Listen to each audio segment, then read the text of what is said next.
Coming up in the Bahamas tonight, the FNM puts its list of accomplishments in black and white. Ahead tonight, the impression the party hopes to leave on voters as elections approach.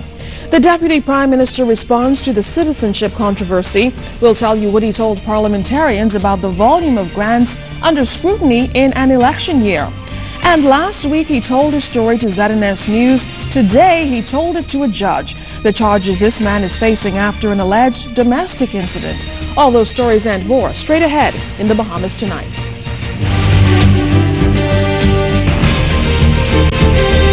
Covering the islands of the Bahamas, ZNS Network presents The Bahamas Tonight.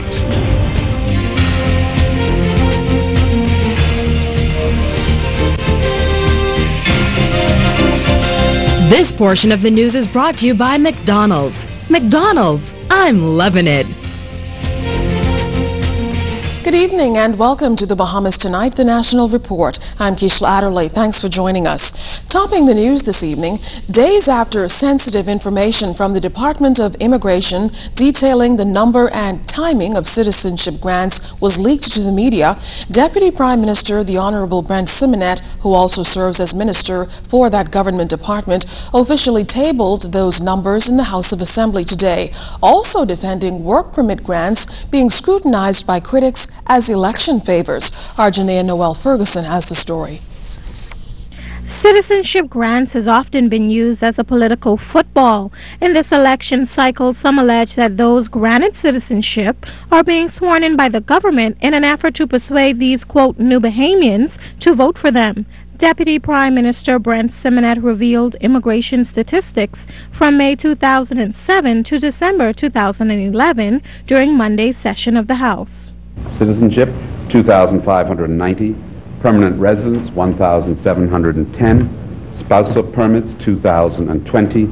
Permits to reside, 12,678. Now let's compare that to May 2002 to May 2007.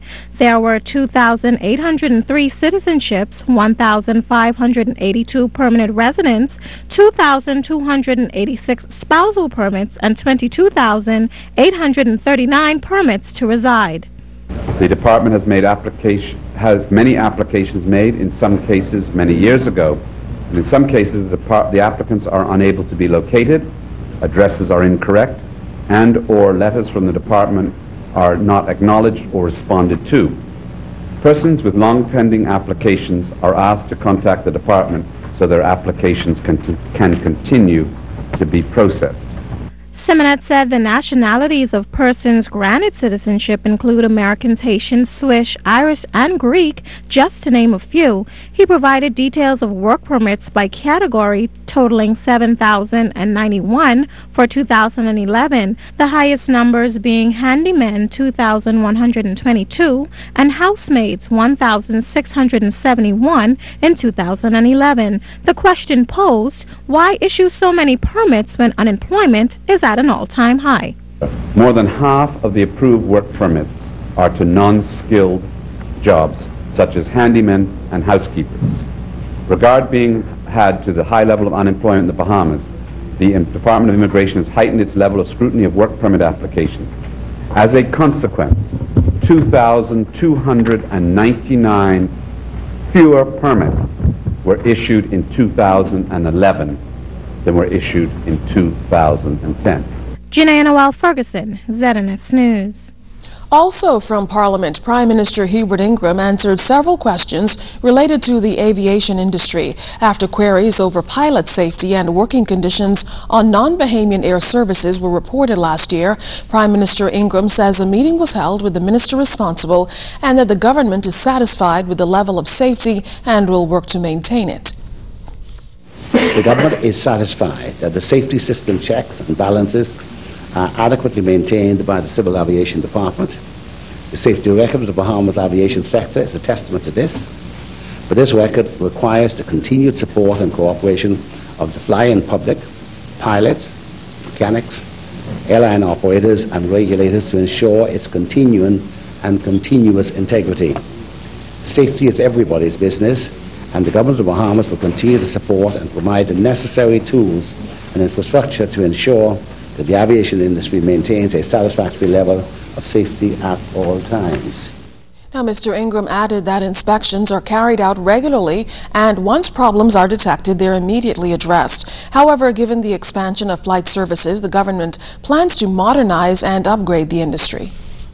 The government has obtained funding in the amount of $50 million from the Inter-American Development Bank.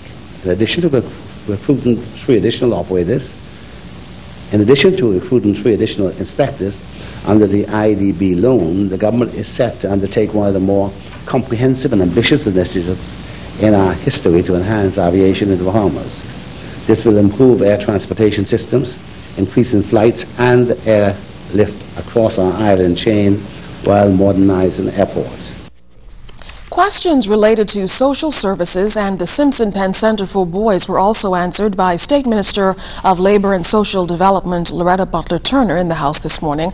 According to her statistics, 14 boys escaped from the Simpson Penn Center between June 1st, 2001 and October 26, 2011. Butler Turner noted what is being done to prevent further escapes. The Simpson Penn Center is not a facility where persons are physically confined on a 24-hour basis. Hence, the prevention of abscondments is literally impossible. In addition to the engagement of additional persons, the staff have been instructed to be more vigilant in the supervision of the residents. Now, Butler Turner also answered questions on pending regulations for the Child Protection Act. She said they have been drafted and are currently being vetted. Meantime, the framework has been established for a children's register. Nor the Child Abuse Registry are operating in the format identified by the Act. The Department of Social Services does, however, maintain a record of all reported cases of abuse. Now, according to Butler Turner, 636 cases of child abuse were reported last year. Meantime, the House of Assembly resumes on February 20th. The Free National Movement says its trust agenda has transformed the country and, in the worst economic recession in decades, instituted an economic stimulus to the tune of almost $1 billion, while introducing some of the most progressive legislation and historic initiatives in the modern Bahamas. The governing party released a 41-page document today detailing just how the government met the pledges outlined in Manifesto 2007. This week, Shanique Miller will take a look at several areas outlined in the Handbook of Accomplishments. It's a handbook detailing the progress and achievements made by the Ingram administration between 2007 and 2012.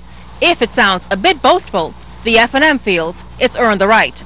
We know of the more popular accomplishments that make up the massive amounts of capital works created to stimulate and stabilize the economy. Government feels the $750 million stimulus cushioned the economy and prevented the Bahamas from having the same fate as many other economies that are still reeling around the world. The government's initiatives created thousands of jobs for Bahamians on projects like the dredging of Nassau's harbor. That $52 million loan has already been paid off, and now Genesis-class ships like the Oasis and Allure of the Seas sail into Nassau's harbor weekly. Then there's the construction of the Thomas A. Robinson National Stadium. The facility opens on February 25th. The ongoing New Providence cleanup and beautification project as well. A completed Phase 1 of the $400 million redevelopment of the Lyndon Pindling International Airport. Construction of Phase 2, the arrivals terminal, is underway. But since 2007, the government also worked to improve and strengthen key industries like the bedrock of the economy, tourism.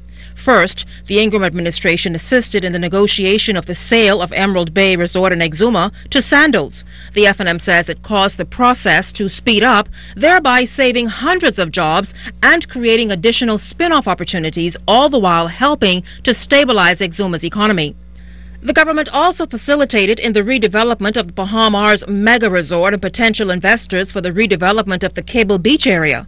Supported the continued expansion and improvement to the country's hotel inventory through targeted concessions to resort developers around the country. amended the Hotels Encouragement Act so as to extend concessions to restaurants, shops, and places of interest catering to the tourism trade. To boost cruise ship arrivals, the government negotiated an agreement with cruise ship companies that will guarantee increases of 250,000 passengers per year for a 3-year period.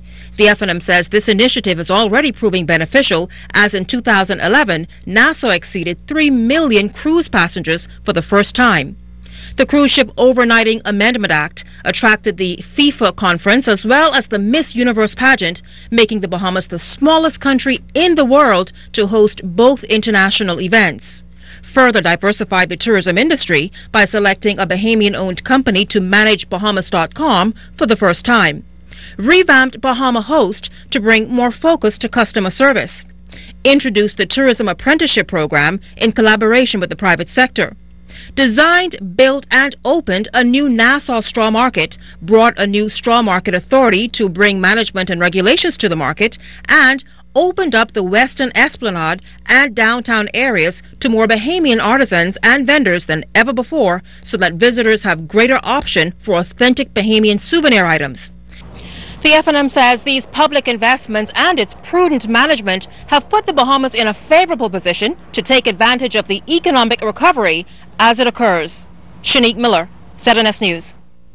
The new National Stadium is expected to be officially opened on Saturday, February 25th, featuring perhaps one of the largest shows put on in the country with a nearly $600,000 budget.